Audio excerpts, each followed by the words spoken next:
Hey everybody, it's Safi and Marco, Dish Out on Movies, the only movie review show on YouTube to review movies in terms of food. Today I am doing my top 10 worst movies of 2019. And sorry to say, I didn't see that many, so it's very brief.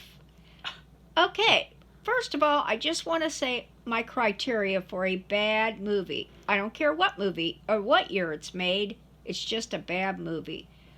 Okay, number one, a disservice to good actors. Bad script, bad story. Okay, number two, the movie is incomplete and ends with no really good ending.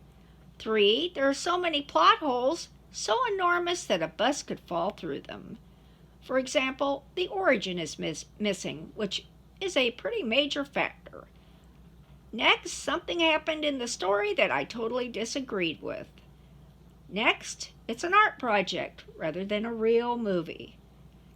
Too much telling and not enough action. Actors in it were not right for the roles in which they were playing. Too much of a kiddie movie. I didn't like seeing the main character in this kind of role. I don't like the movie title at all. And changes in the story to fill agendas or some other reason that I can't fathom. Any of these and any of the movies that I don't like that are in the top 10 worst movies, would I ever want to see this movie again? No. So it's kind of like in school when you get the textbook and you get the assignment and they'd have the list of options on one side and then they'd have a sentence and they'd have a fill in the blank and it's kind of like matching those with the options. I suppose, but all of these movies, if I had a little matching questionnaire, like a little test for people to take, they would have listened to all of my reasons for saying this is a bad movie, and they would pick the one that fit with the title that I'm going to talk about a little bit. Okay, so I will start with number 10. That is Child's Play. I didn't like the character of the mother. I thought she was... Now, this is a two thing. I didn't like the person playing the character. I think she's a snot.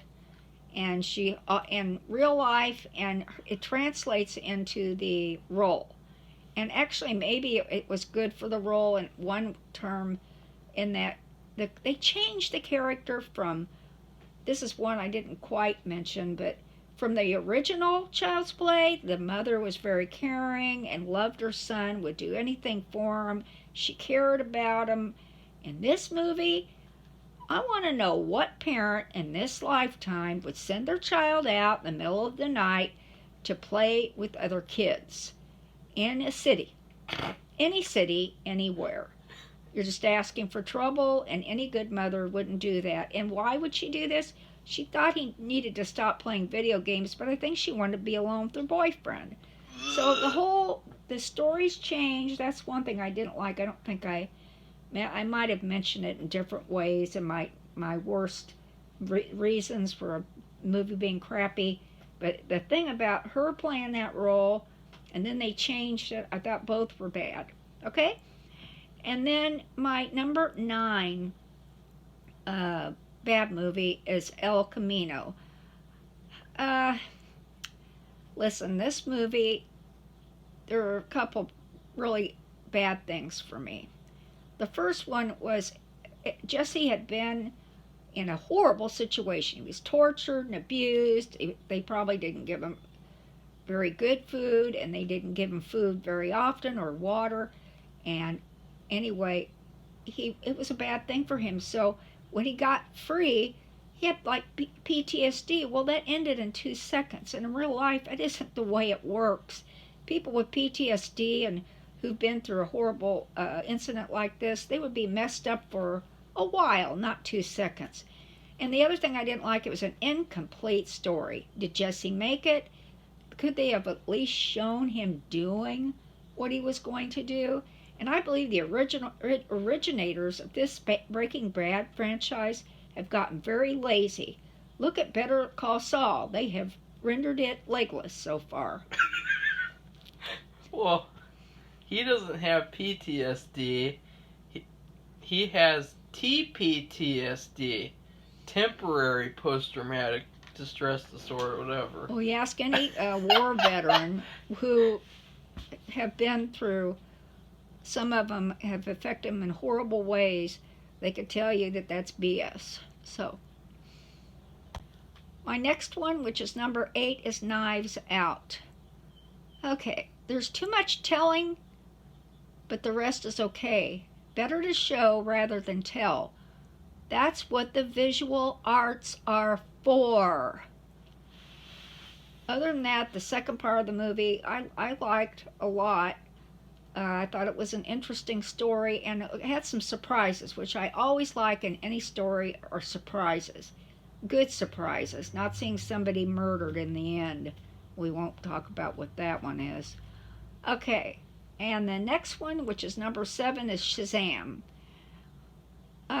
It was too kiddie, which is one of my reasons for a bad movie. It's a bad movie for me because my kids are all grown up and I'm not in the mood to see a kiddie movie. But Marco says he's been doing some research and they're planning on editing the main character to make him into an adult or more adult full-fledged superhero. Well, no, I mean he's gonna be connected to the other superheroes in a Justice League movie. Okay, well that's still.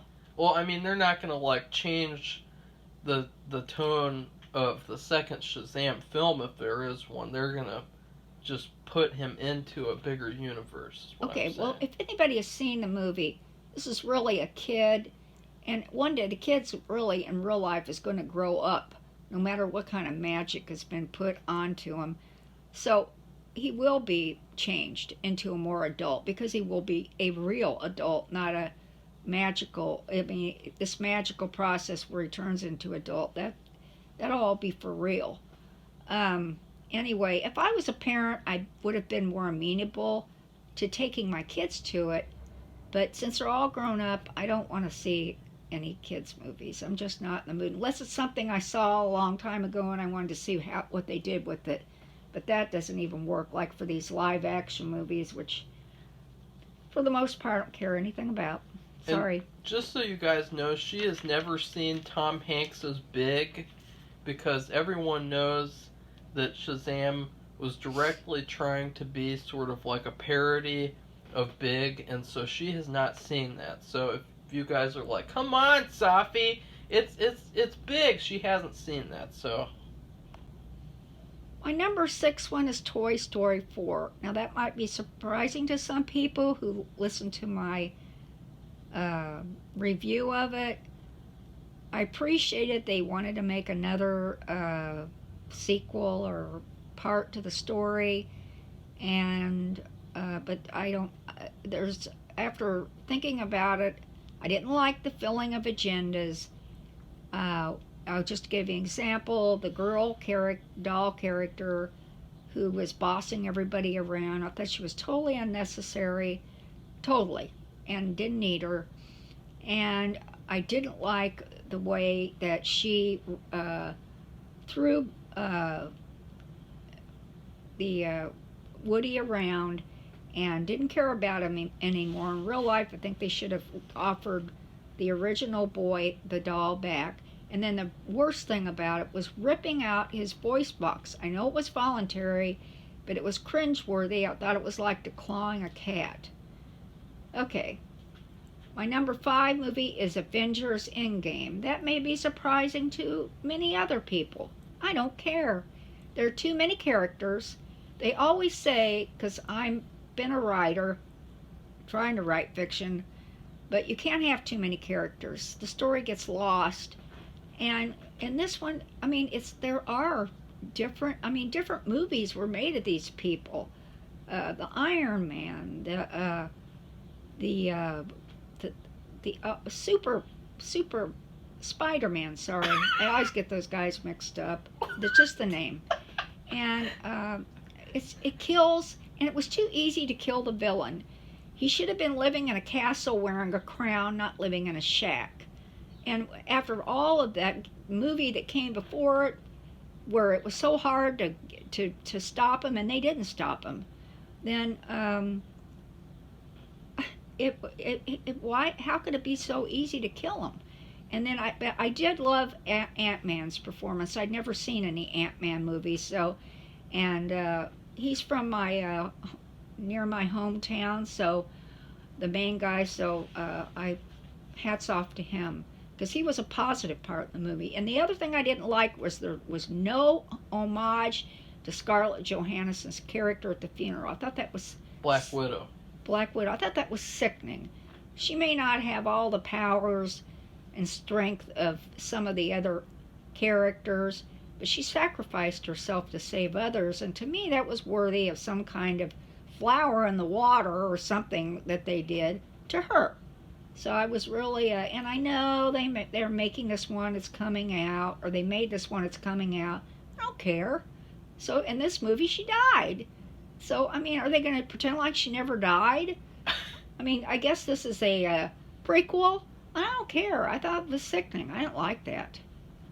Well, another plot hole is, a big plot hole to that is that they made it so that Thanos, he was really upset that his home world was destroyed too.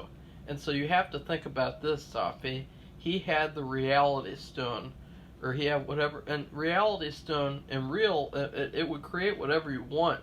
And so to me, it made no sense that he chose to create this little shack and farm to copy Apocalypse Now when he could have created his home planet. He could have rebuilt his home planet and lived there. And so that made no sense. He could have lived any way he wanted. Yeah. He got rid of, didn't he get rid of like 50% of people from the planet? Yeah. From the universe. The universe. In this kind of movie, we're talking about universes, not planets. Okay. My number 4, and now we're on the competition for the worst movies of the worst. My number 4 is The Lighthouse. I was looking forward to this movie. I don't know why. I think, well, it was because I like lighthouses. It was about a lighthouse, and it sounded like an interesting movie. I watched a lot of YouTube movies, and they kept advertising it over and over again, so it looked intriguing to me. But it ended up being an art project. And I don't think a movie should be given this much status when it's just an art project.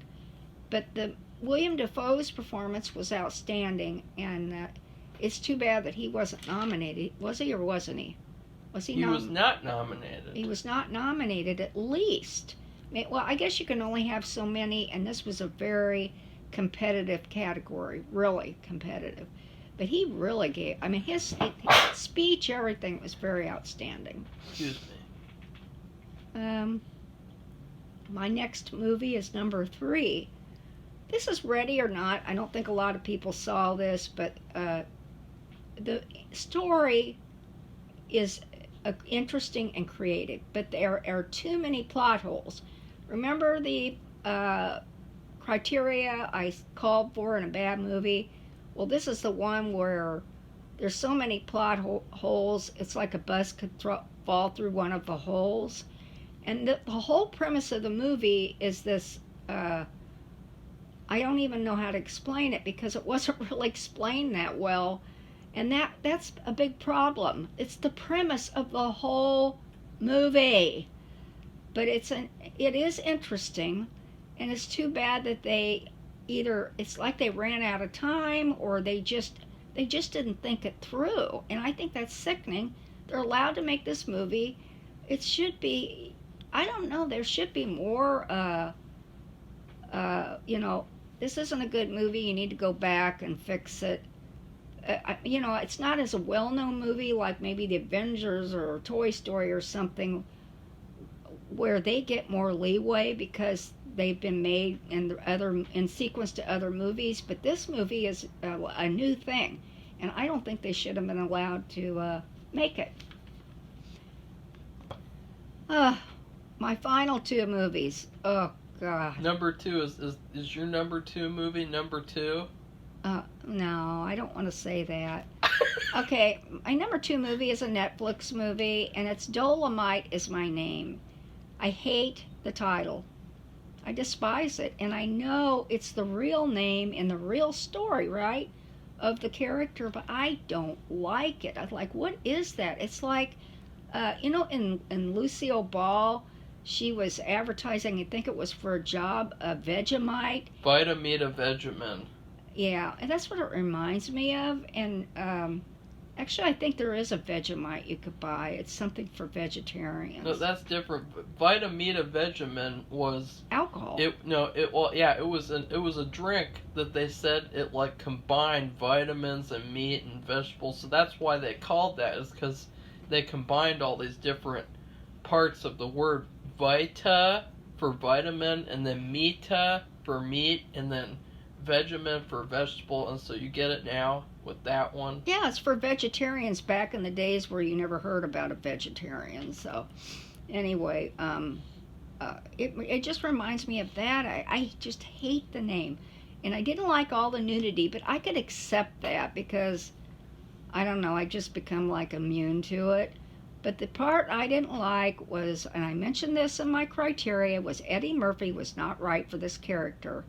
I know he had a vested interest in this guy because this is a real movie, a real story, and his story. But he is an outstanding comedian, and everything he does with comedy. I just saw him on Saturday Night Live. Everybody loved it, and so his performance. He was like one of the best star. People to come on the whole season. And so he wasn't right for the movie. My worst movie of 2019 is Glass. I don't think I even mentioned the title because it's so awful. I thought the story was weak. The dialogue was weak. I thought the director weakened the characters. And they're supposed to be strong. The monster guy, the one who I can't even remember now. I got my memory because I'm under stress. He's supposed to turn into kind of a monster, and he's like unstoppable. You can't even kill him. He's just totally unstoppable, and they weakened his monster character, and that doesn't even make sense. And they just weakened him every second, and I didn't like that. And then Bruce Willis, he doesn't have that many strengths, but he has one major one, and he drowns in a bowl of water. Really? Or a little puddle of water on the ground? Puddle. I can't remember. Really? I'm talking about like if you had a bird or a mouse or something drowning in a little puddle of water, but a human? Come on, really? And like I said, I think he should have been shackled and run out of town on a rail. There's a few other people, the director or whoever put together this movie. And Marco says they're making a sequel. No, this was the sequel. Oh. And you said that this is a series and they're supposed to make the last one the best one. Well, I think they changed their mind. Nobody even knew it was a series until 2017. And then, you know how it is nowadays. Everything begins and then ends the next day. And so the series began in 2017 and then ended in 2019. Well, besides, this was one of my criteria for bad movies. Besides being a disservice, I just think that people got lazy. The people making the movie. And so they get this chance because they have these two other pretty good movies coming beforehand. Although they were spread out, they were so good that they just gave them carte blanche. Well, I don't think you should do that. I think that they took for granted what they had and they weakened it by being lazy, not thinking about what they were doing, what it sounded like, what it looked like. It didn't look good. It wasn't a good look. some of the things that happened, they were stupid, and especially this drowning in a little puddle of water, because somehow Bruce Willis's character is he's weakened by water in some way, and even if it's a little bit, and that was a little bit, and it's just stupid. I didn't like that. So this was because of all those reasons, this was my worst movie of the whole year, but it sure had a lot of competition from number 2. What about crybaby Sarah Paulson? Didn't you like her? Well, she actually, to me, except for the crying part, I haven't really seen her in a lot of movies. I don't know what she's been in that show on TV, that scary show, and she seems to play the same part in every one. She has this face that she can turn into this just a moderate face where you can't read it, and it looks kind of evil in a way. She's basically like if Nurse Ratched was a crybaby. Yeah, she's a crying Nurse Ratched, but I've never seen her crying, but I haven't really seen her that much. She cries at the end of Glass. Yeah, I'm talking about in all the other things she's been in. She cries in the O.J. Simpson show. Oh yeah, that's right, she was in that. But anyway, she's it seems like she plays the same character, and with little tiny maybe changes, but basically the same character. And it's just the whole thing. I don't care how she was. It's not because she's a woman or some other BS that somebody might say. I'm talking about all the characters in it were weakened and twisted and messed up, and because they did not think the story through. And they got a chance to make this movie because their other 2 movies were really good. And they screwed up. They got lazy and full of themselves. Okay? So, that's it. That's it? I don't have any dishonorable mentions because I didn't watch enough movies to take this step.